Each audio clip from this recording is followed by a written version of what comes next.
Selamat pagi pemirsa, sudah sampai kita di weekend ya. Bertepatan pada hari Minggu, tentunya untuk Anda yang menjalankan ibadah puasa, selamat menunaikan ibadah puasa, harus tetap semangat.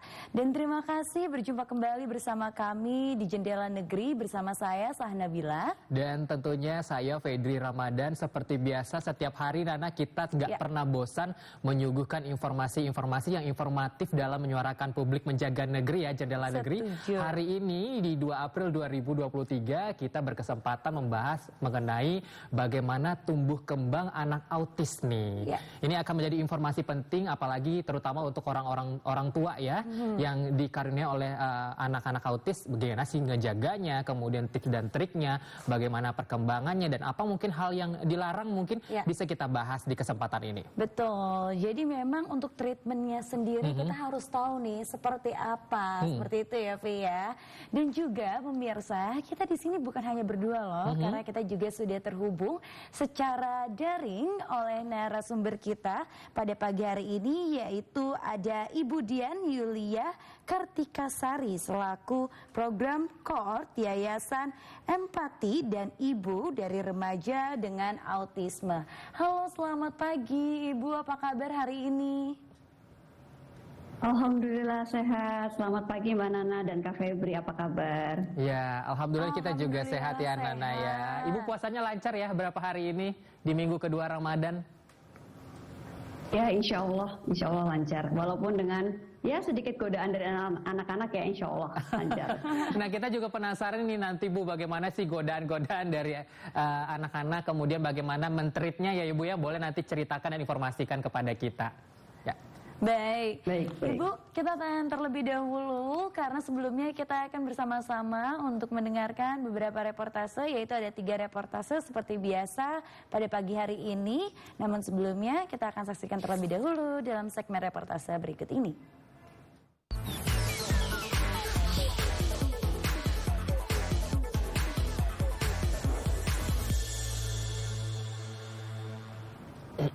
Nah, baik Sakna dan juga pemirsa Jendela Negeri, untuk pertama nih kita akan beralih dulu ke wilayah paling timur lagi nih. Kemarin kan memang dimulai dari Papua ya. Sekarang kita akan mulai dari NTT. Sudah ada rekan kami reporter Sinta Tribula yang langsung melaporkan dari NTT. Selamat pagi Sinta, apa kabar di NTT?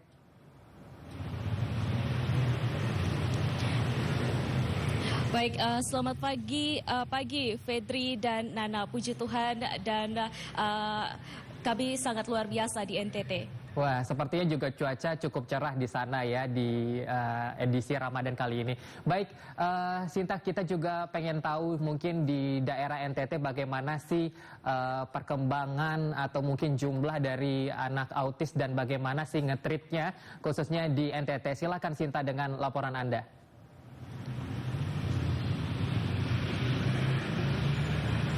Baik, Fedri dan Nana, autisme adalah gangguan perilaku dan interaksi sosial akibat kelainan perkembangan saraf otak. Kondisi ini menyebabkan penderita sulit berkomunikasi dan melakukan hubungan sosial atau berinteraksi sosial dengan orang lain, bahkan sulit dalam melakukan kegiatan belajar. Ibu Akikala, salah satu orang tua yang anaknya menderita autisme, mengatakan bahwa ketika orang tua mengetahui anaknya memiliki gejala atau bahkan menderita autisme, seharusnya yang dilakukan adalah sesegera mungkin mencari informasi mengenai pola penanganan agar anak dengan penderita autisme dapat bertumbuh dan berkembang dengan baik. Lalu Ibu Akikala juga mengatakan bahwa orang tua harus sesegera mungkin mencari informasi terkait hal-hal apa saja yang diperlukan untuk menunjang tumbuh kembang anak dengan derita autisme. Saat ini saya sudah bersama dengan Ibu Akikala dan saya akan mewawancarai Ibu Akikala. Baik, selamat pagi Ibu. Selamat pagi Kak. Iya, baik Ibu, sebagai orang tua yang memiliki anak dengan derita autisme, bagaimana seharusnya perlakuan untuk mendukung tumbuh kembang anak yang menderita autisme? Baik, yang pertama apa yang harus dilakukan oleh orang tua? Yang pertama tetap bersyukur. Kemudian yang kedua bahwa anak autisme itu mesti dipandang seperti anak-anak normal lainnya. Kemudian penanganannya memang kami harus menangani secara istimewa. Bagaimana cara menanganinya? Kami harus tahu sejak dini dan kemudian mengambil tindakan dengan informasi dan kemudian tindakan-tindakan nyata, terapi, sekolah, belajar seperti anak-anak normal lainnya. Dan kami percaya dari hal-hal kecil ini akan membuat anak menjadi luar biasa. Iya.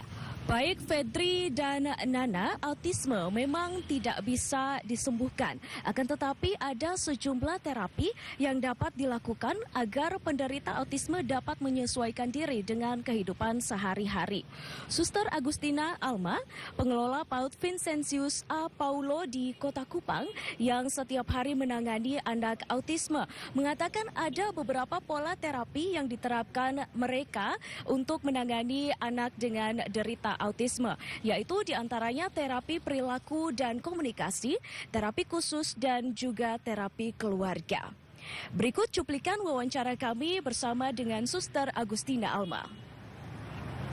Berontal yang sangat sangat aktif sekali, dan dengan kita telaten setiap hari kita terapi, dan itu juga perlu karena mendapatkan dukungan penuh dari orang tua, di mana orang tua mempercayai penuh kepada kami untuk terapi, sehingga anak-anak makin hari makin baik dan mereka punya tingkah laku bisa kita kontrol seperti itu. Dalam arti bisa lebih tenang lah. Kita bisa latih mereka dengan kegiatan-kegiatan menghitung, membaca, dan menulis. Baik, pemirsa, Fedri dan Nana, penyebab autisme memang belum diketahui secara pasti hingga saat ini. Namun ada beberapa faktor yang diketahui dapat menyebabkan dan meningkatkan resiko terjadinya autisme. Misalnya kelainan genetik, riwayat autisme dalam keluarga, dan juga kelahiran secara prematur. Spesialis anak Dr. Simplicia Maria Anggreni mengatakan, penderita dengan gejala ringan pada umumnya dapat mengatasi kehidupan sehari-hari secara mandiri. Namun penderita autisme dengan gejala yang cukup berat atau berat tidak dapat melakukan aktivitas atau kegiatan sehari-hari sehingga membutuhkan bantuan dari orang lain. Dan gejala yang dapat dialami oleh penderita autisme antara lain mengalami gangguan dalam berkomunikasi dan berinteraksi sosial. Misalnya senang menyendiri dan tidak ingin atau enggan berbicara dengan orang lain. Berikut pernyataan dokter spesialis anak Dr. Simplicia Maria Anggreni. Kemudian apa yang harus dilakukan oleh orang tua? Segera berdiskusi atau mencari tahu ya dengan yang berkompeten. Ya karena anak ini adalah kekurangannya adalah di komunikasi dan interaksi sosial, maka orang tua harus penting dalam membangun interaksi dengan anaknya. Ya seandainya begini ya, ibaratnya anak autis itu berbeda dunia dengan kita. Tetapi meskipun tembok tebal itu seperti itu, tapi ada celah yang kita bisa lihat. Dan itu yang paling bisa melihat pasti orang tua, karena sehari-hari dengan anak itu. Kalau secara klinikal ya, klinikal itu menggunakan terapi perilaku ya, atau terapi okupasi, tergantung dari apa kebutuhan anak itu. Baik, Fedri dan Nana, autisme disebut juga sebagai gangguan spektrum autisme atau Autism Spectrum Disorder. Istilah spektrum ini mengacu pada gejala dan tingkat keparahan penyakit ini yang pada umumnya atau pada dasarnya berbeda-beda pada setiap penderitanya. Oleh karena itu, keluarga diharapkan menjadi garda terdepan dalam menangani penyakit atau gangguan dengan autisme pada anak. Demikian yang dapat saya laporkan. Kembali ke Fedri dan Nana di studio. Baik, terima kasih banyak Sinta Tibuhala langsung melaporkan dari Kupang, Nusa Tenggara Timur. Terima kasih dan selamat beraktivitas kembali Sinta. Wah, tadi kita udah saksikan ternyata di Kupang pun treatment-treatmentnya mungkin hampir sama juga yang dilakukan di Jakarta ya pemirsa, dan memang ada terapi-terapinya begitu Nana. Betul sekali Baik, kita akan kembali ke Ibu Dian. Ibu Dian, berkaitan dengan tadi laporan dari rekan kami bahwa memang ada treatment-treatment khusus juga nih yang memang harus dilakukan untuk anak yang mengidap autisme seperti itu. Nah, untuk yayasan Ibu Dian sendiri, yaitu Yayasan Pati dan juga ibu dari remaja dengan autisme, itu memang bergerak khususkah di bidang autisme atau memang mempunyai treatment khusus seperti itu untuk di bidang autisme? Silakan.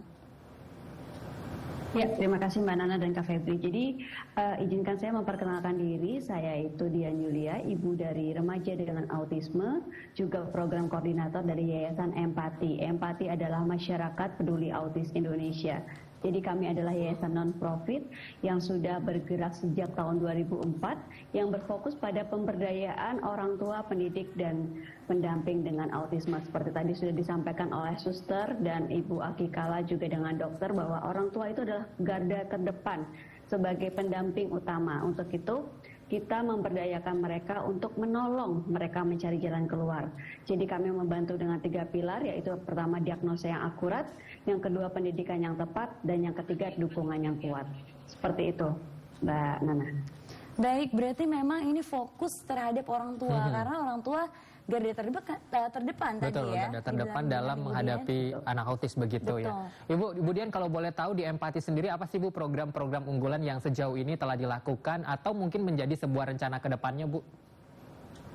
Baik, seperti tadi sudah saya sampaikan Kak Febri, dalam 3 pilar itu ada diagnosa yang akurat apa saja, yaitu kita sudah menyebarkan 7 ciri utama autisme melalui berbagai media, bekerja sama dengan berbagai pihak swasta dan pemerintah. 7 ciri utama autisme ini tentu diperlukan bagi orang tua yang sudah memiliki kecurigaan atau sudah memiliki rasa keraguan kenapa anak saya tumbuh kembangnya berbeda dengan yang lain. Harapannya dengan meyakinkan orang tua melalui ciri-ciri utama autisme ini, mereka bisa langsung berkonsultasi kepada ahli terapi, ahli atau psikolog atau ahli-ahli yang tepat untuk menegakkan diagnosa seperti itu. Kemudian yang kedua, pendidikan yang tepat. Jadi kami sudah mengadakan berbagai pelatihan baik secara online maupun offline dengan Pemda DKI. Contohnya waktu itu kita mengadakan pelatihan mengenai Jakarta Ramah Autisme berjumlah 50 orang. Itu tujuannya untuk menerapkan 8 kemandirian dasar. Kenapa 8 kemandirian dasar? Ini perlu supaya orang tua itu tidak terburu-buru memasukkan anaknya kepada sekolah PAUD atau sekolah dini. Kadang-kadang orang tua yang memiliki kepusingan dan kerungsingan ya merasa ya sudah anak saya sekolahkan saja, masalahnya selesai, padahal tidak seperti itu. Tentu perlu dilatih dulu oleh orang tua atau pendampingnya di rumah mengenai 8 kemandirian dasar yang pokok. Karena kita juga percaya, Empati juga percaya, dengan kita menerapkan 8 kemandirian dasar itu 50% masalah orang tua selesai. Itu. Dan kami juga sejak pandemi tercatat sudah melakukan lebih dari 250 workshop secara online. Kami sudah menerapkan 4 video panduan yang bisa diakses secara gratis di YouTube, yaitu video panduan terapi perilaku, terapi okupasi, terapi wicara, dan terapi untuk mengatasi masalah-masalah pubertas pada anak. Kami juga seringkali mengadakan seminar online bekerja sama dengan para ahli, dokter, psikolog, kemudian terapi senior, ahli gizi, chef, pemerhati autisme. Kita juga sudah menerbitkan 2 buku dan sekitar 15.000 DVD yang kita sebarkan di seluruh Indonesia. Baik Bu Dian, Ibu Dian kan sebagai salah satu ibu yang punya anak autis begitu juga ya Bu ya, tadi informasinya begitu yang kami dapatkan. Nah Bu Dian, tadi kita juga mendengarkan dari Kupang kalau memang penyebab autis itu ada beberapa seperti gen, kemudian memang keturunan, kemudian ada prematur. Nah cerita dari Bu Dian sendiri boleh share nggak sih Bu, barangkali butuh bisa menjadi informasi yang penting juga nih untuk ibu-ibu di rumah. Bagaimana sih Bu awalnya akhirnya bisa memiliki anak yang autis, kemudian bagaimana tumbuh kembangnya, boleh Bu disampaikan kepada kami. Baik, mungkin saya menyampaikan singkat saja ya. Jadi waktu itu anak saya usia 2 tahun itu sebenarnya mulai usia 1 tahun itu ketika dipanggil tidak menoleh. Dan dia asik sendiri bermain gitu. Tapi kan waktu itu orang tua itu sulit ya mendapatkan informasi yang tepat ya. Tidak seperti sekarang, semua informasi mudah sekali diakses melalui media sosial, melalui internet gitu. Jadi kami itu baru bisa dapat diagnosa tegak kalau anak saya waktu itu autisme dan ADHD itu di usia 2 tahun. Setelah kami mendapati banyak ibaratnya perbedaan tumbuh kembang dari anak-anak yang lain seusianya dia. Setelah itu kami melakukan konsultasi dengan dokter anak, terus kami bawa ke klinik tumbuh kembang, terapi, dan berbagai macam terapi kami lakukan. Sampai akhirnya saya bertemu dengan empati, saya bergabung juga di dalamnya dari tim balik layarnya juga. Di sini saya merasa bahwa yang poin ketiga tadi, dukungan yang kuat itu penting banget ya. Jadi kalau anak kita sudah mendapatkan terapi dan intervensi yang tepat, orang tuanya juga sudah acceptance, sudah terima kondisi anaknya seperti itu, tapi masyarakat sekitarnya belum siap, belum bisa mendukung, itu sulit ya, tentu berat buat kami para orang tua menjalani kehidupan sehari-hari gitu. Jadi kadang-kadang kami para orang tua juga minder, kayak merasa tidak pede kalau membawa anak kami ke hadapan publik, takut membuat gaduh dan lain sebagainya. Untuk itu, empati hadir dalam rangka memberikan campaign of awareness supaya warga empati di seluruh Indonesia ini yang punya anak dengan autisme atau punya kerabat dengan autisme itu bisa mendapatkan dukungan yang kuat.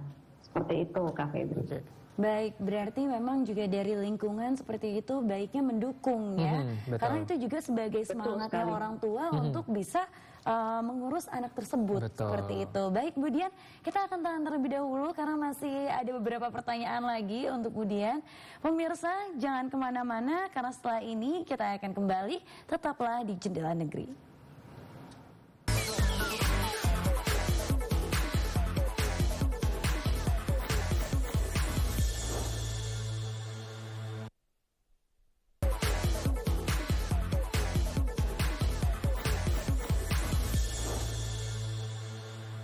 Baik, terima kasih pemirsa masih bersama kami di Jendela Negeri. Nah, tadi kita udah jalan-jalan ke Nusa Tenggara, ya kan? Nusa Tenggara Timur. Betul. Sekarang kita langsung saja untuk lanjut ke reportase berikutnya, yaitu untuk di daerah Maluku. Sudah ada rekan kami di sana, yaitu ada Eni Parinusa. Halo, selamat pagi Eni. Apa kabar hari ini? Baik, pagi Fedri dan juga Nana. Apa kabar hari ini? Baik, alhamdulillah. Baik, Eni silakan untuk laporannya terkait dengan pengasuhan anak autisme di kelas. Baik, Fedri dan juga Nana, kalau kita ngomongin tentang tumbuh kembang anak autis untuk di Maluku atau tepatnya di kota Ambon sendiri, memang jumlah anak autis belum terdata secara resmi. Namun keberadaan anak autis dapat terlihat dari keikutsertaan anak autis di sekolah luar biasa atau SLB yang memang diperuntukkan untuk anak-anak yang berkebutuhan khusus mengenyam pendidikan seperti anak pada umumnya. Salah satu SLB yang ada di Maluku adalah SLB Nania Atas yang memang diperuntukkan untuk anak-anak yang berkebutuhan khusus, dan ada satu jurusan autis yang difokuskan untuk mendidik siswa yang divonis mengidap autisme seperti hambatan interaksi sosial ataupun anak-anak yang sibuk dengan dunia mereka sendiri. Di sekolah ini pemirsa ada 4 anak yang mendapatkan pendidikan sekolah luar biasa atau SDLB. Salah satunya adalah Deborah Koloba. Orang tua Deborah sendiri menyadari bahwa anak perempuan mereka memang mengidap autisme saat Deborah berumur 3 tahun pemirsa. Yang mana Deborah ini lebih suka bermain dengan dunianya sendiri dan ketika menyukai sesuatu cenderung susah sekali untuk melepaskannya. Bahkan menunjukkan reaksi menangis sambil memukul diri sendiri. Nah, sejalan dengan perkembangan Deborah juga sering mendapatkan perhatian khusus. Dia juga pernah diterapikan saat mengalami sakit yang berkepanjangan pemirsa. Berbagai cara dan juga tips menangani Deborah di rumah juga telah dilakukan oleh orang tuanya, termasuk terapi dan juga rehab secara medik. Ketika menjalani rehab secara medik selama 6 bulan, pihak medis menganjurkan untuk Deborah mendapatkan pendidikan di sekolah khusus karena di sana Deborah dan juga anak-anak lainnya akan dibina sesuai dengan kebutuhan mereka. Di sekolah ini juga anak-anak yang mengidap autis memiliki jam belajar yang memang lebih singkat, yaitu hanya berkisar 1 jam agar supaya menghindari mereka dari kejenuhan. Selain itu, anak-anak itu juga diajari secara bergantian karena memang mereka membutuhkan pendekatan dan juga metode belajar yang berbeda dari anak-anak yang umum. Diberlakukan juga penguasaan emosi pemirsa hingga membangun hubungan dan juga kedekatan secara emosional antara guru mereka dan juga anak-anak ini yang menderita autis yang harus dimiliki metode belajar yang khusus.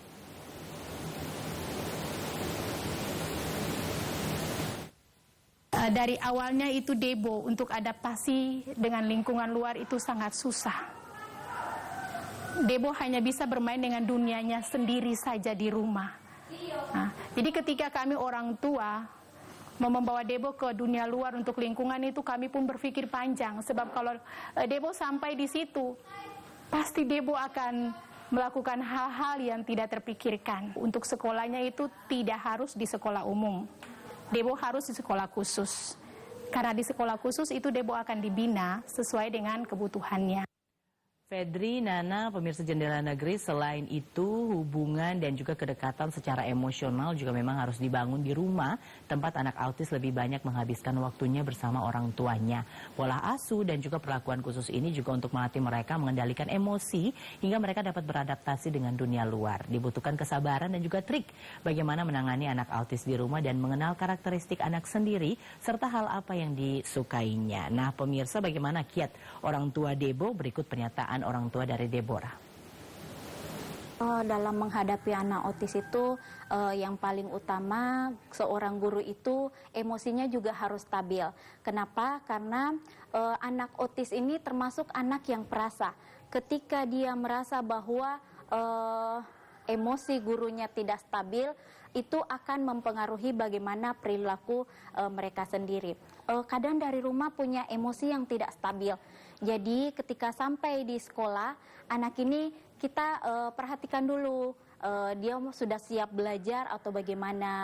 Nah, pemirsa, dengan memahami tumbuh kembang anak autis dan juga kondisi anak tersebut yang disertai dengan pola pengasuhan anak yang baik akan membantu tumbuh kembang anak autis dalam mengendalikan diri, emosi, hingga bisa berkomunikasi dan juga bersosialisasi dengan orang lain di lingkungan sekitarnya. Dan tentunya peran orang tua sangat dibutuhkan dalam mengenali gejala-gejala tumbuh kembang anak yang harus dikonsultasikan dengan dokter jika memiliki gejala tumbuh kembang anak yang tidak seperti umumnya. Kira-kira demikian yang dapat kami laporkan terkait dengan tumbuh kembang anak autis dari Ambon, Maluku. Kembali ke studio Fedri dan juga Nana. Baik, terima kasih banyak Eni atas laporannya. Fe, jadi kita tadi juga sudah mendengar ya bahwa Deborah ini 3 tahun baru ketahuan kalau Deborah ini mengidap autisme seperti itu, dengan dia asik dengan dunia sendiri. Kita kembali lagi kepada Ibu Dian. Ibu tadi melihat kasus yang ada di Maluku, yaitu Deborah baru ketahuan setelah 3 tahun, Bu, seperti itu, karena Deborah asik dengan dunianya sendiri. Nah, sebenarnya ciri-ciri awal yang memang umum terjadi pada anak autisme yang memang harus diwaspadai oleh orang tua seperti apa sih, Bu? Silakan. Baik. Seperti tadi sudah saya sampaikan bahwa kita pernah menyebarkan dan masih terus menyebarkan 7 ciri utama autisme, yaitu yang pertama, anak tidak dipanggil jika menengok. Yang kedua, anak tuh tidak suka bermain pura-pura, dia tidak bisa bermain pura-pura. Kayak anak kecil kan pura-pura jadi dokter, pura-pura punya bayi, seperti itu. Terus kemudian anak itu tidak bisa menyebutkan benda yang dia tunjuk, dia cuma suka yang gitu, seperti itu.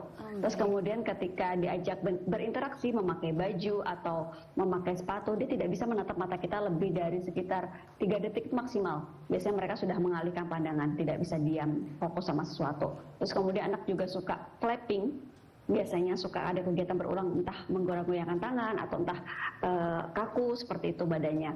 Terus kemudian anak juga biasanya tidak suka disentuh sensorinya, tidak suka mendengar musik yang terlalu keras, tidak suka cahaya yang terlalu terang gitu. Terus anak-anak itu juga biasanya tuh tidak tidak suka merespon atau bisa dibilang asik dengan dunianya sendiri. Jadi dia tidak suka bergaul dengan anak-anak yang lain. Ketika anak-anak yang lain biasanya berkumpul dengan teman-teman sebaya, anak-anak usia 2-3 tahun itu kan sukanya sosialisasi atau main sama temannya, dia lebih suka bermain sendiri. Seperti itu kurang lebih contohnya ciri-ciri dengan autisme, Mbak Nana dan Kak Febri. Baik, berarti ini ada 7 ciri, namun mungkin tidak semuanya dalam satu anak seperti itu ya, Bu ya. Bisa mungkin beberapa saja dalam satu anak dan mungkin di anak lain juga berbeda cirinya seperti itu ya. Baik. Bu Dian, bicara mengenai ciri-ciri tadi juga saya pengen tahu juga ada informasi dari Bu Dian. Bagaimana sih Bu reaksi pertama kali Ibu tahu kalau akhirnya anak Ibu adalah anak dengan autis? Kemudian kan mungkin nggak semua orang tua langsung menerima begitu saja ya Bu ya. Mungkin ada yang mungkin rasa shock atau bagaimana. Kemudian bagaimana tips menghadapi itu Bu? Silakan Bu. Baik, terima kasih Kak Febri pertanyaannya. Jadi seperti tadi ya, Ibu Guru yang di Maluku menyebutkan bahwa penerimaan itu penting karena pada dasarnya anak dengan autisme itu tidak ingin loh dilahirkan dengan kondisi seperti itu. Mari kita bertanya kepada diri kita sendiri, apakah orang tua itu bisa memilih anaknya itu mau lahir dengan kondisi orang tuanya seperti apa? Apakah anak itu juga bisa memilih dia mau terlahir seperti apa kondisinya? Kalau bukan kita orang tua yang dewasa, kalau bukan kita yang mendampinginya, yang menerima mereka, lalu siapa? Padahal anak-anak itu lahir dari buah cinta kita, dari rahim kita sendiri, seperti itu. Kalau waktu saya pertama kali memiliki anak dengan autisme, tentunya normal dengan orang-orang tua lainnya. Sedih, marah, menyalahkan diri sendiri, kemudian saya menyangkal, seperti orang-orang pada umumnya, masa sih anak saya autis, keluarga saya baik-baik saja kok, keluarga suami mungkin baik-baik saja, seperti itu. Tapi kembali lagi, selalu ada berkah di balik musibah, saya percaya dengan itu. Mungkin sekarang kita tidak terasa, mungkin sekarang kita lelah sekali sebagai orang tua, kita capek sekali, kayaknya rasanya tuh tidak habis-habis gitu ya masalah dengan anak autisme. Tapi kembali tadi seperti saya sampaikan, untuk meminimalisir 50% dari masalah itu kita perlu mengajarkan 8 kemandirian dasar. Apa saja itu? Makan sendiri, minum sendiri, mandi sendiri, buka baju sendiri, pakai baju sendiri, pakai sepatu sendiri, BAB, BAK sendiri, seperti itu. Dimulai dari hal-hal yang simpel. Kita kenalkan 10 benda di sekitar dia dengan alat bantu visual, karena mereka biasanya punya kendala komunikasi kan. Jadi kita bantu dengan alat bantu visual, 10 benda di sekitar, 5 kata kerja yang paling sering dilakukan, dan 5 orang yang paling sering berinteraksi di sekitar dia, itu dulu yang kita kenalkan. 8 kemandirian dasar, 10 benda, kemudian 5 kata kerja, dan 5 orang yang sekitar dia. Itu sangat membantu sekali, Kak. Ini adalah teknik dasar ya Bu ya, ketika pertama kali kita tahu kalau anak kita adalah autis. Kemudian luar biasa ya, memang benar sekali kata Bu Dian, kalau bukan orang tuanya siapa lagi yang nantinya bisa sama-sama mengembangkan tumbuh kembangnya anak autisnya, kalau bukan orang tua siapa lagi, begitu ya. Baik, berikutnya pemirsa, kita juga akan beralih mendengarkan informasi nih dari Sumatera Utara. Telah bergabung rekan kami ada Widya Utami yang langsung menyapa dari Sumatera Utara dan akan menginformasikan mengenai bagaimana kreativitas dan inovasi dari anak autis yang ada di Sumatera Utara. Widya, selamat pagi, apa kabar? Selamat pagi Fedri, selamat pagi Nana, kabar baik. Fedri dan Nana, kabarnya hari ini seperti apa? Nah, Alhamdulillah juga kita di Jakarta baik ya, sepertinya juga di Sumatera Utara cukup cerah ya Widya di sana ya. Nah, kita terkait dengan tema yang kita angkat hari ini mengenai tumbuh kembang anak autis, bagaimana nih informasi yang dapat disampaikan dari Sumatera Utara? Silakan Widya. Iya baik, Fedri, Nana, dan juga pemirsa, bentuk perhatian pemerintah Provinsi Sumatera Utara terhadap anak dengan autis adalah kemudian dengan menambah fasilitas ataupun sarana dan prasarana yang tentunya dapat memudahkan untuk mengembangkan kreativitas dan tentunya juga potensi bagi anak-anak dengan autis. Di Sumatera Utara, tepatnya di Jalan William Iskandar, berdiri sebuah sekolah luar biasa negeri autis seperti itu, yang dimana sekolah ini bergerak di bidang pendidikan anak-anak berkebutuhan khusus, sudah beroperasi sejak tahun 2018 di bawah naungan dari Dinas Pendidikan Provinsi Sumatera Utara. Nah, dalam memberikan pelayanannya, pihak sekolah akan terlebih dahulu untuk melakukan tahap identifikasi untuk kemudian mencari tahu apakah anak tersebut tergolong autis atau tidak. Apabila dari hasil identifikasi sang anak terlihat menunjukkan gejala autis, begitu akan kemudian dilanjutkan ke tahap berikutnya, yaitu adalah tahap asesmen untuk kemudian mengukur sejauh mana tingkat kemampuan dari sang anak agar kemudian dapat dilihat juga program apa yang sebaiknya diberikan kepada anak tersebut. Nah, para tenaga pendidik di SLB negeri ini, Fedri dan juga Nana, berkomitmen untuk memberikan pelayanan yang optimal dan tentunya juga pelayanan dari hati kepada anak-anak didik autis mereka. Dan tentunya juga sesuai dengan kebutuhan dan kemampuan dari para anak didik autis. Kemudian pihak sekolah juga selalu berupaya untuk mewujudkan misi mereka agar dapat mengembangkan nilai-nilai religius, kemudian budi pekerti, mandiri, dan juga kreatif. Berikut kita simak terlebih dahulu keterangan dari Kepala SLB Negeri Prof. Su, Cawir Rufindus Purba. Kami SLB Autis Sumatera Utara melayani dengan hati dan profesional, dan juga kami melayani sebagaimana kemampuan siswa yang akan kami kembangkan di SLB Autis Sumatera Utara. Kami selalu bekerja sama dengan masyarakat dan juga orang tua khususnya orang tua siswa autis Sumatera Utara. Dan kami selalu bekerja sama juga dengan stakeholder yang ada di sini untuk mengembangkan daripada kemampuan siswa kami yang lebih baik dan lebih profesional. Dan kami juga melakukan kegiatan inovasi dan kreatif untuk anak-anak kami agar mereka bisa berkembang dengan baik sesuai dengan kemampuannya.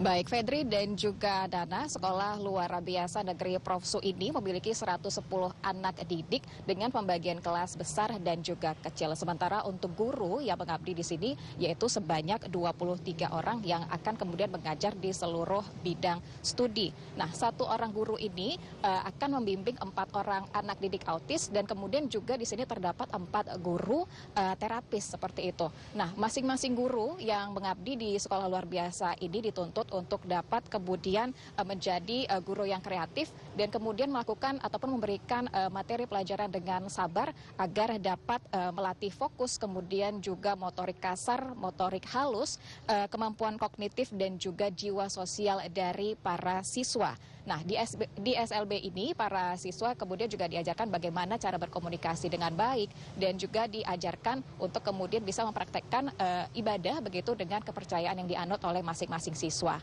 Nah, terkait dengan bagaimana kemudian mengembangkan keterampilan dari para siswa ataupun peserta didik autis di SLB ini diajarkan untuk membuat sabun cair, kemudian juga sampo mobil, bahkan juga diajarkan bagaimana kemudian praktek tata boga dan juga tata rias. Seperti itu. Tentunya para orang tua dari anak dengan autis ini sangat senang sekali ataupun sangat mengapresiasi sekali dengan hadirnya fasilitas yang diberikan oleh pemerintah Provinsi Sumatera Utara terhadap anak-anak mereka, anak-anak dengan autis. Para orang tua menganggap bahwasannya dengan diberikannya pendidikan bagi anak-anak mereka di SLB ini, anak-anak mereka kemudian dapat menjadi fokus untuk menerima materi pelajaran yang diberikan dan tumbuh menjadi pribadi yang lebih mandiri. Berikut kita dengarkan keterangan dari salah seorang orang tua, yaitu adalah Hotria Hutajulu. Kisah-kisah kita memiliki anak berkebutuhan khusus itu harus memiliki sikap terbuka, di mana kita tidak boleh menganggap anak kita ini mempunyai kekurangan, tetapi dia memiliki keistimewaan. Untuk itu, setelah kita bisa terbuka, kita bisa membawa dia memiliki sosial ke masyarakat, sehingga dia boleh diterima masyarakat, dan kita bimbing bawa ke sekolah supaya dia memperoleh pendidikan seperti anak-anak kita yang lainnya, dan dia juga nanti bisa mandiri di masa depan, bisa memiliki masa depan yang cerah seperti anak-anak yang lainnya. Ya, sementara itu orang tua dari siswa SLB autis lainnya juga mengatakan bahwasannya ia baru menyadari anaknya menyandang autis sejak berumur lebih dari 3 tahun. Nah, anaknya Kia pada saat itu menunjukkan perilaku yang hiperaktif dengan melakukan gerakan tertentu secara berulang-ulang. Bahkan orang tuanya juga mengatakan bahwasannya Kia sempat melakukan aktivitas yang berbahaya. Berikut Fedri dan juga Nana, kita simak keterangan dari orang tua siswa Nur Hayuna. Di usia 3,5 tahun kami melihat tumbuh kembang Nakia tidak normal seperti anak lainnya. Di antaranya ada yang keterlambatan bicara, perilaku yang tidak seperti biasanya, seperti anak-anak yang mau bergaul dengan anak yang lainnya. Nah, suka menyendiri dan dengan dunianya. Oleh karenanya kami memutuskan waktu itu untuk ke tumbuh kembang baik dokter maupun psikolog. Walhasil dari observasinya menyatakan dia itu autis. Baik, Fedri dan juga Nana, dukungan dan perhatian pemerintah terhadap anak-anak dengan autis tentulah sangat penting, terutama terkait dengan pemenuhan pendidikan dan juga pendampingan seperti itu, agar kemudian anak-anak penyandang autis ini dapat hidup lebih mandiri dan tentunya bermanfaat bagi lingkungan sekitar. Demikian kita kembali ke Fedri dan juga Nana. Baik, Widya Utami melaporkan langsung dari Sumatera Utara dan selamat beraktivitas kembali. Nah, tadi kita udah saksikan ternyata kalau autis itu bukan sebuah kekurangan pemirsa, tapi dianggap sebuah keistimewaan begitu. Kembali lagi ke Ibu Dian. Bu Dian bicara mengenai tumbuh kembang dari anak autis ini sendiri. Mungkin tidak semua daerah atau tidak semua masyarakat itu paham dengan apa yang disebut dengan autis. Dan mungkin juga beberapa masyarakat atau lingkungannya malah melakukan tindakan seperti bullying pendamping kepada anak-anak penderita atau penyandang autis ini. Nah, menurut Bu Dian sendiri bagaimana Bu cara kita menghadapi sebagai orang tua bulian terhadap anak-anak kita yang penyandang autis ini, Bu Dian? Silakan. Baik, dalam video panduan empati itu yang keempat tentang pubertas itu kita sudah menginformasikan bagaimana tips dari psikolog dan tips dari terapis ahli untuk anak itu membuat sebuah semacam batasan atau kekuatan untuk menghadapi bullying baik di sekolah maupun di lingkungannya gitu. Tentunya orang tua ini di sini harus sabar ya, harus terbuka, harus legowo gitu ketika menerima bahwa lingkungan itu tidak semuanya bisa menerima anak kita. Memang seperti itu. Makanya empati hadir untuk memberikan campaign. Misalnya, jangan dong bercanda pakai kata autis, nggak lucu. Juga tolong dong kalau misalkan di tempat umum, di mall atau di tempat di pasar anak kita tuh tantrum, jangan dilihatin lebih dari 5 detik. Itu kan cukup mengganggu ya. Berikan orang tua tuh ruang untuk mengatasi anaknya dulu seperti itu. Terus kemudian bisa juga dengan ayo buat anak-anak muda yang lain, kalau misalkan ada teman-teman yang autis, ayo diajak main, ayo diajak ngobrol. Bisa jadi loh mereka itu sebenarnya merasakan kesepian, bisa jadi loh mereka tuh sebenarnya butuh teman, tapi mereka bingung untuk mengkomunikasikannya seperti apa. Karena kan memang individu dengan autisme ini adalah individu dengan gangguan tumbuh kembang dan keterlambatan berkomunikasi ya. Makanya dia tuh fisiknya sama dengan anak-anak pada umumnya, namun kemampuan komunikasi dan kemampuan bicaranya itu bisa beda 2-8 tahun dengan anak pada umumnya. Seperti itu Pak Febri. Baik Bu Dian, namun ketika bicara mengenai hal ini, menurut Bu Dian sendiri, kebetulan memang beberapa waktu lalu saya juga sempat melihat atau menemukan bagaimana anak autis yang akhirnya tumbuh kembang, akhirnya berusia antara 20-30 tahun, kemudian mereka puber begitu ya, dan akhirnya juga tahu dengan yang namanya menikah dan lain-lain. Menurut Bu Dian sendiri, mungkin nggak sih atau berpotensi nggak sih akhirnya anak penyandang autis ini untuk akhirnya bertumbuh kemudian berkeluarga begitu, atau bagaimana Bu? Sangat memungkinkan, kenapa tidak? Seperti tadi sudah disampaikan oleh rekan-rekan TVRI di berbagai daerah bahwa autisme itu kan sendiri spektrum ya, tidak ada yang sama. Anak autis satu dengan lainnya tidak ada yang sama. Bahkan saudara kandung dengan autisme yang misalkan lahir sama-sama autis, itu spektrumnya juga bisa jadi berbeda walaupun mereka kandung satu rahim dan satu ayah seperti itu. Jadi hal ini sangat dimungkinkan dengan ada intervensi dini, dengan ada terapi dari sedini mungkin, terapi perilaku, terapi okupasi, terapi bicara, kemudian terapi-terapi lainnya, itu sangat dimungkinkan untuk meminimalisir gap perbedaan antara komunikasi anak dengan autisme dengan anak pada umumnya, sehingga mereka tuh bisa bersosialisasi di masyarakat, sehingga mereka juga bisa berfungsi di masyarakat. Bahkan anak dengan autisme tuh juga ada loh yang bisa berprestasi. Kemarin kami salah satu keluarga empati kami tuh melelang lukisan bernilai puluhan juta, kemudian dana dari lukisan yang dia lelang itu disumbangkan ke yayasan sosial, itu juga ada. Bahkan juga ada salah satu teman spesial empati juga yang mengadakan konser solo, bermain musik, bermain jazz, kemudian membuat band seperti itu. Jadi sangat bisa dimungkinkan asal satu orang tua jeli melihat di mana dia punya minat, kemudian bisa dikembangkan jadi bakat, dan itu menjadi modal dia untuk kemandirian kelak, untuk mencari uang dan kemandirian dia di masa depan. Baik. Berarti ini tadi juga Bu Dian mengatakan orang tua tuh harus jeli seperti itu ya, jeli dalam melihat perkembangan anak itu sendiri. Jika boleh tahu Bu, untuk pengembangan motorik dan juga sensoriknya sendiri, mana yang memang harus lebih diprioritaskan terlebih dahulu untuk anak penyandang autisme ini Bu? Baik, seperti kembali pada statement saya sebelumnya bahwa spektrumnya itu sangat luas, berbeda-beda. Tentu kebutuhannya juga sangat subjektif, tidak bisa disamaratakan. Ada anak yang butuh bicaranya dulu, kemampuan bicaranya, karena dia sensorinya atau motoriknya sudah baik-baik saja, jadi dia butuh terapi bicara lebih dulu. Ada juga anak yang memang mempunyai isu sensori lebih besar daripada isu bicaranya, makanya dia di terapi okupasi dulu. Tapi terlebih dari semua itu, yang paling penting adalah terapi perilaku. Kenapa? Karena anak itu kan semakin besar semakin sulit ya dibentuk, karena dia sudah punya keinginan, dia sudah tahu lingkungan, dia sudah punya willingness, sudah punya apa ya istilahnya kalau orang Jawa bilang tuh sudah punya karep, sudah punya keinginan sendiri. Makanya sedari kecil kita harus mengenalkan dia mengenai perilaku-perilaku apa saja sih yang baik, apa sih yang tidak. Itulah diperlukan terapi perilaku. Nah, empati sendiri itu sudah menyediakan video-video panduan itu secara gratis di rumah untuk membantu para orang tua yang mungkin belum bisa melakukan terapi karena jauh aksesnya dari BPJS. Mungkin juga masih malu untuk meyakinkan keluarga besarnya bahwa anaknya itu memang butuh terapi. Makanya kita ada hadir untuk membantu keluarga dengan autisme di seluruh Indonesia dan semua ini bisa tersedia gratis untuk membantu keluarga empati dengan autisme. Baik, ternyata spektrumnya berbeda-beda dan treatmentnya pun berbeda-beda tergantung ya Bu. Bicara mengenai spektrumnya tadi Bu, ada nggak sih tingkatan autis itu mungkin yang sedang, rendah, kemudian tinggi, kemudian bagaimana nih perbedaan tingkatan ini Bu?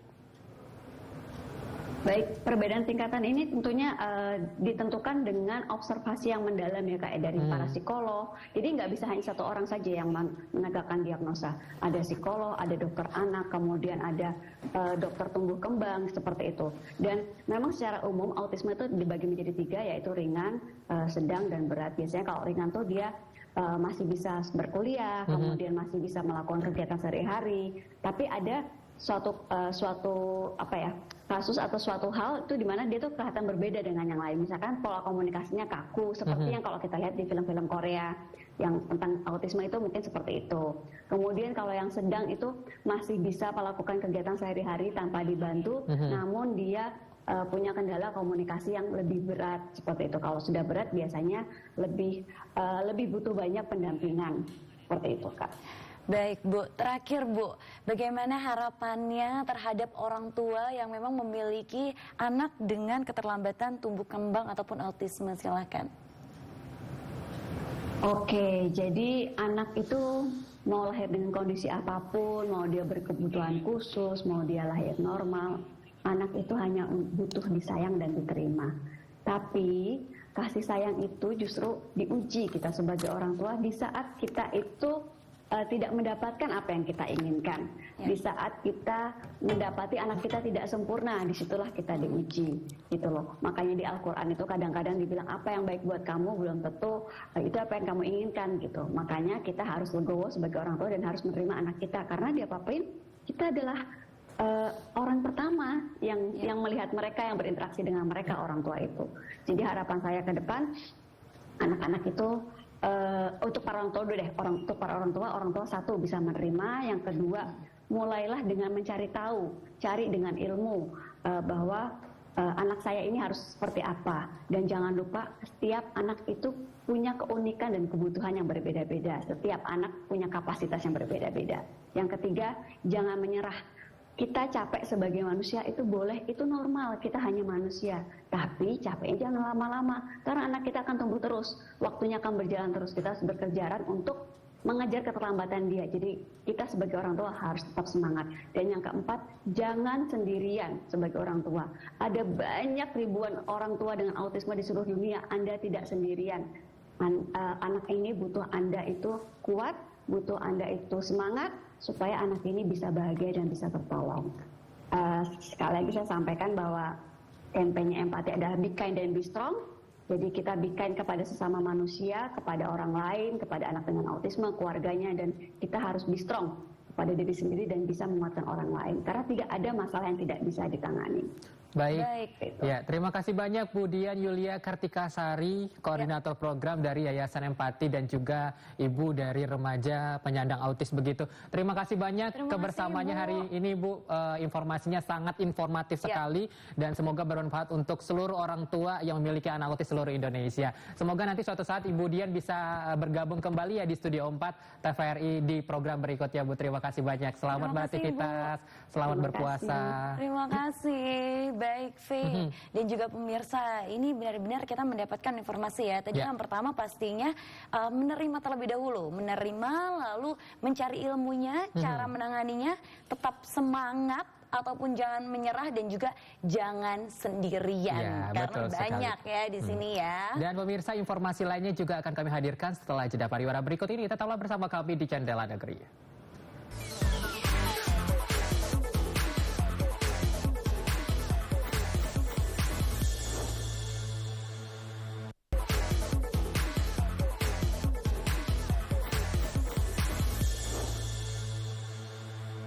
Ya, terima kasih banyak pemirsa, Anda masih bersama kami di Jendela Negeri hari ini 2 April 2023. Sebagai panduan aktivitas Anda sehari-hari, berikut kami hadirkan perkiraan cuaca dari Badan Meteorologi, Klimatologi, dan Geofisika. Langsung disampaikan oleh Nana. Baik, terima kasih banyak, Faye. Nah, pemirsa, berikut merupakan perakiraan cuaca pada hari ini, yaitu bertepatan pada tanggal 2 April 2023. Langsung saja, untuk yang pertama, kita akan masuk ke daerah Sumatera terlebih dahulu. Ya, ini ada Banda Aceh, Medan, Pekanbaru, lalu ada Jambi dan juga ada Bandar Lampung untuk cerah, dan juga selanjutnya ada di Padang. Ini ada intensitas hujan namun rendah seperti itu. Lalu ada Tanjung Pinang, ada Pangkal Pinang, Palembang dan juga Bengkulu dengan berawan. Kita langsung masuk untuk ke provinsi berikutnya. Silakan. Ya, ini dia untuk di Pulau Jawa. Nah, pemirsa, untuk hari ini Jakarta berawan, lalu ada Serang juga berawan, Semarang, Surabaya, Yogyakarta, dan juga Mataram. Lalu Denpasar, ini cerah, pemirsa, dan dilanjutkan dengan Bandung juga cerah. Kita langsung masuk untuk ke daerah berikutnya. Kita masuk ke Kalimantan terlebih dahulu. Yang pertama ada Pontianak, Palangkaraya, Banjarmasin. Ini berawan, lalu dilanjutkan dengan Tarakan dan juga Samarinda cerah berawan. Selanjutnya,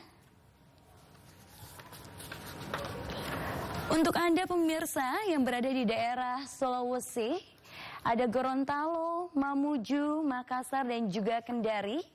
Ini berawan. Dan juga kita langsung masuk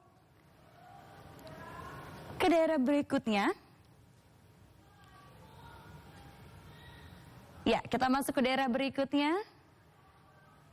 Untuk di Indonesia bagian timur, yaitu ada Ternate dengan cerah berawan, ada Ambon berawan, Manokwari berawan, dan juga Jayapura berawan.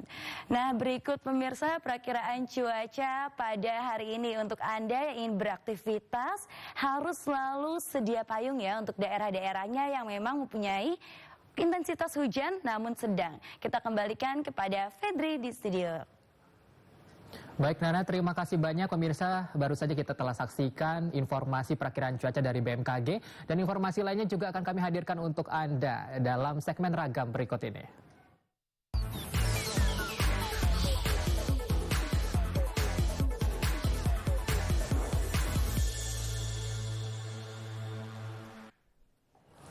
Nah, pemirsa dan juga Nana, masih terkait dengan autis tadi ya, menyandang autis bukan berarti pupus harapan untuk berkehidupan lebih baik di masa yang akan datang. Masih banyak juga orang-orang terkasih dan tersayang yang rela dan akhirnya ikhlas dalam merawat anak titipan surga ini. Berikut informasinya untuk Anda. Umumnya konsep sebuah keluarga adalah orang tua dan anak-anak yang hidup bersama, saling mengasihi dan melindungi. Namun konsep keluarga bagi anak-anak ini adalah memiliki 20 orang saudara, 4 ibu pengasuh hidup bersama saling mengasihi dalam keterbatasan dan kelebihan masing-masing. Para suster harus sekaligus menjadi ayah dan ibu, membina, mendidik, mengasihi, dan memenuhi kebutuhan mereka sekaligus melindungi mereka. Sebagian dari anak-anak ini berkebutuhan khusus dan penyandang disabilitas. Sedang sisanya memang tidak menyandang disabilitas, tetapi diterlantarkan oleh orang tua mereka dan korban kekerasan keluarga sendiri. Mereka diasuh oleh Susteran Alma, Panti Asuhan Bakti Luhur Cabang Baumata, Kabupaten Kupang. Mereka belajar di sekolah luar biasa Bakti Luhur Paulus Jansen dalam kompleks yang sama. Ari berusia 21 tahun, duduk di bangku SMP, penyandang disabilitas tunadaksa. Ia terlahir tanpa tangan sehingga beraktivitas dengan kakinya. Ari memiliki ketertarikan dengan musik sehingga ia belajar bermain musik bersama anak lain yang menyandang tunanetra. Sedangkan anak tuna daksa lainnya menggambar dan mewarnai gambar.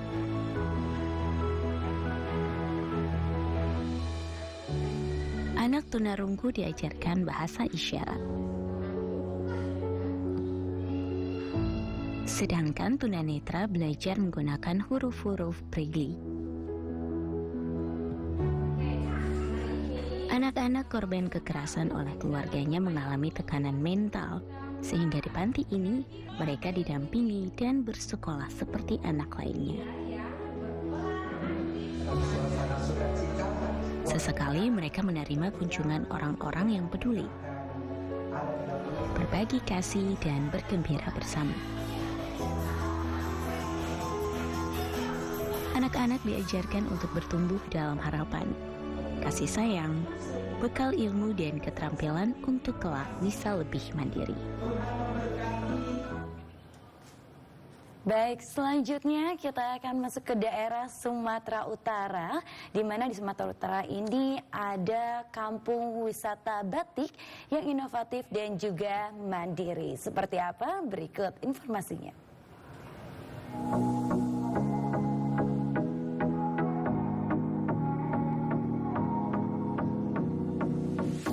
Kampung wisata batik yang berada di Jalan Aman Paya Kiri, Pelawe Utara, Kecamatan Pangkalan Brandan, Kabupaten Langkat, memproduksi batik cap dan batik tulis dengan motif khas daerah Langkat.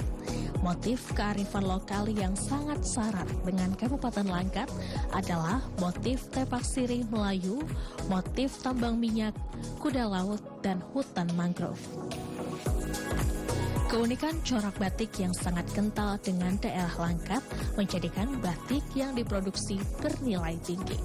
Kampung wisata batik Brandan ini memperdayakan para ibu-ibu sehingga dalam satu hari mampu memproduksi 10 batik cap dan 10 batik tulis.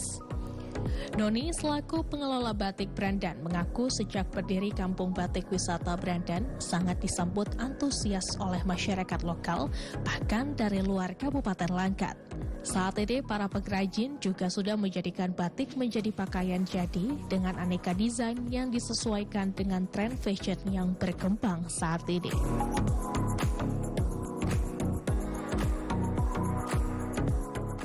Nanti kami ke depannya mau bikin tas dari batik, sepatu, topi, produk-produk ini aksesoris juga dari batik.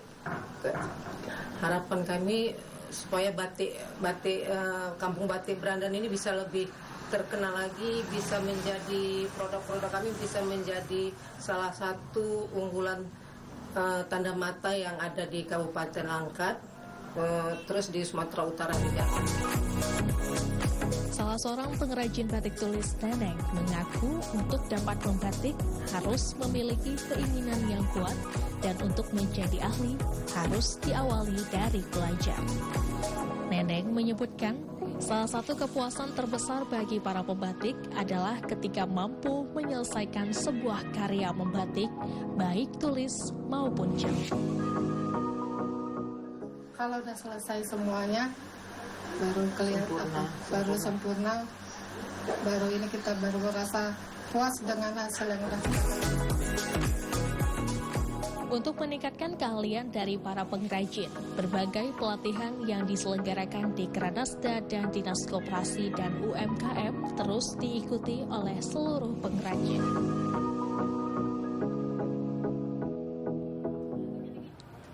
Ya pemirsa, Ramadan merupakan momen yang ditunggu-tunggu oleh anak-anak Indonesia. Dan kita kali ini akan melirik bagaimana momen Ramadan dimanfaatkan oleh anak-anak madrasah di pelosok Maluku. Berikut informasi untuk Anda.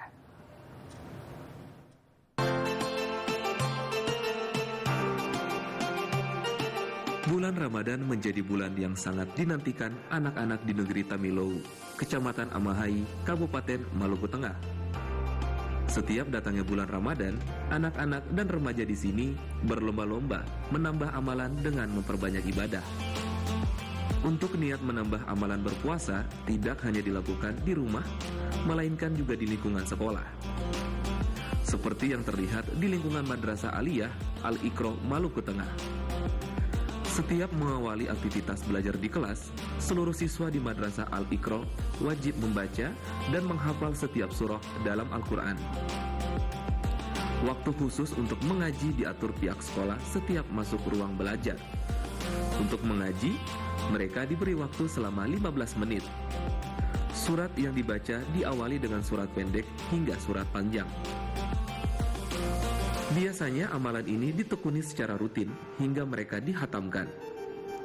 Terlebih lagi di saat bulan Ramadan, mengaji diprioritaskan untuk menambah amalan berpuasa. Kita untuk program mengaji pagi sebelum KBM dimulai, itu sudah menjadi satu program unggulan untuk membentuk akhlak. Amalan mengaji sebelum belajar juga diiringi dengan sholat duha di pagi hari.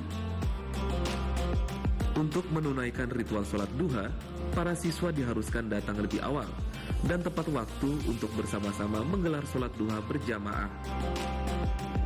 Jika ada siswa yang terlambat datang ke sekolah, diberi sanksi untuk menghafal salah satu surah panjang di depan kelas. Begitupun dengan guru yang terlambat datang, maka akan diberikan pula sanksi berupa menghafal surah panjang dan ada juga memimpin sholat duha. Yaser Tuarita, Usman Tuan Kota melaporkan. Ya pemirsa, informasi baru saja sekaligus mengakhiri perjumpaan kita hari ini. Saya Fedri Ramadan dan juga saya Sahna Bilat mewakili seluruh kerabat kerja yang bertugas mengucapkan terima kasih banyak.